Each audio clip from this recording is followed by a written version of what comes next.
Okay, let's create an assignment. To do that, we'll go to the Assignments tab and pick the course that we'd like to create the assignment in.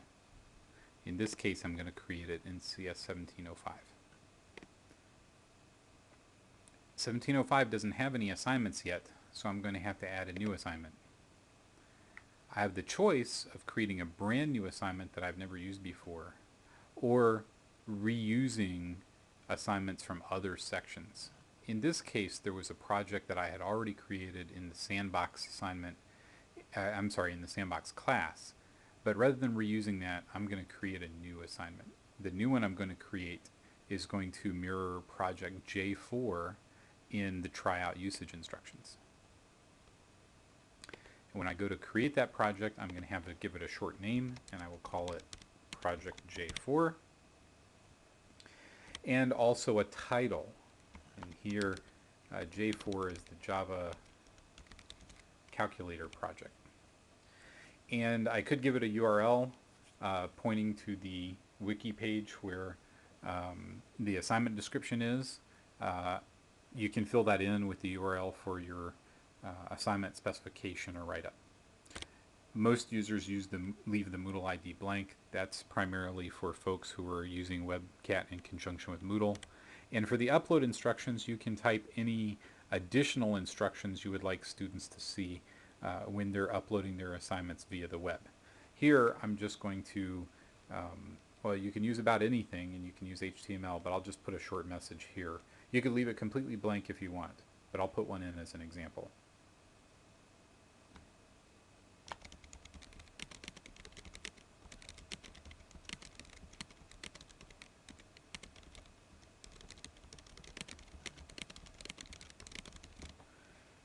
Okay, now that we've got our basic assignment properties set, we can configure the grading scheme.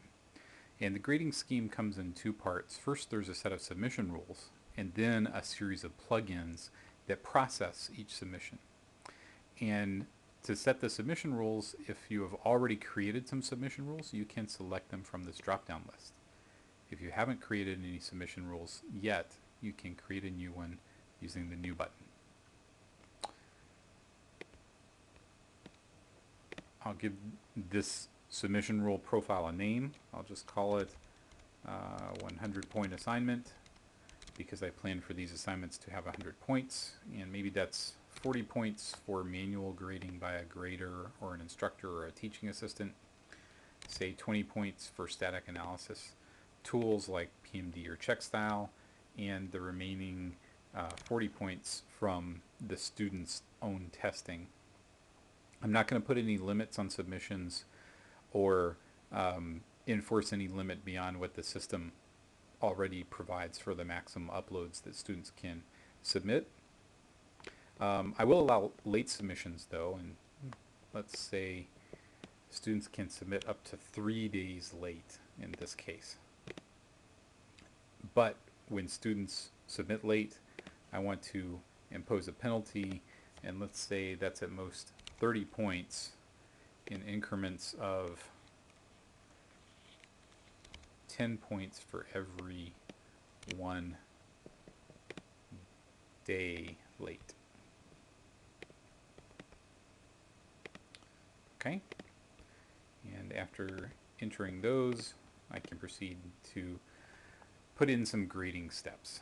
So we see my submission rules, and in the future I can reuse that same set of submission rules from assignment to assignment. Most instructors have 1 or 2 or 3 submission rule sets and use those on nearly all their assignments. To set up the grading processing, I need to add some plugins to process this assignment. For our Java assignments, there's one plugin for doing TDD assignments that does everything. It does compilation, it does execution and testing, it generates feedback, the whole deal. And so I'm going to go ahead and add that one to this assignment. If there are more than one, I can control their order, and here I'm going to put a limit of, say, let's allow 40 seconds for the student tests to run. Once that's done, I can configure the options on this plugin for this assignment. And if I do that, I can see configuring this TDD plugin. There's two sets of configuration options. There's reusable configuration options that you would like to carry from assignment to assignment and use over and over again. And I'm just going to take the defaults for those. But for the assignment specific options, here there's room for me to add reference tests of my own, or I could accept the script default, which is no tests. Supplemental classes, if I wanted to provide a jar of additional information that students can access from their own code, or data files that I might like to be available in the current directory when the student's code is being tested. Right now I'm just going to add a reference test. I have one test class to go along with this Java calculator, and I'm going to upload it.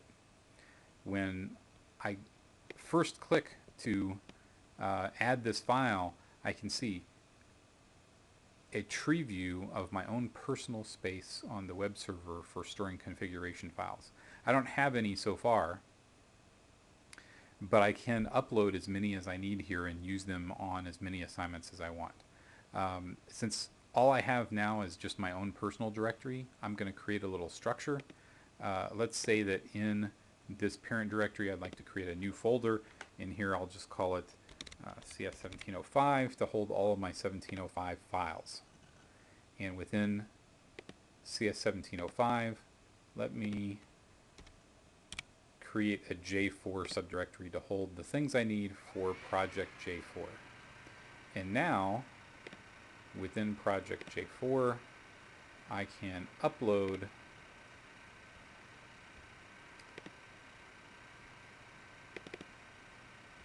my calculator test file, calculator reference test.java. If I need to edit it or look at it online, I can. I can actually make changes and save them if I need to. But I'm going to select this as the test case for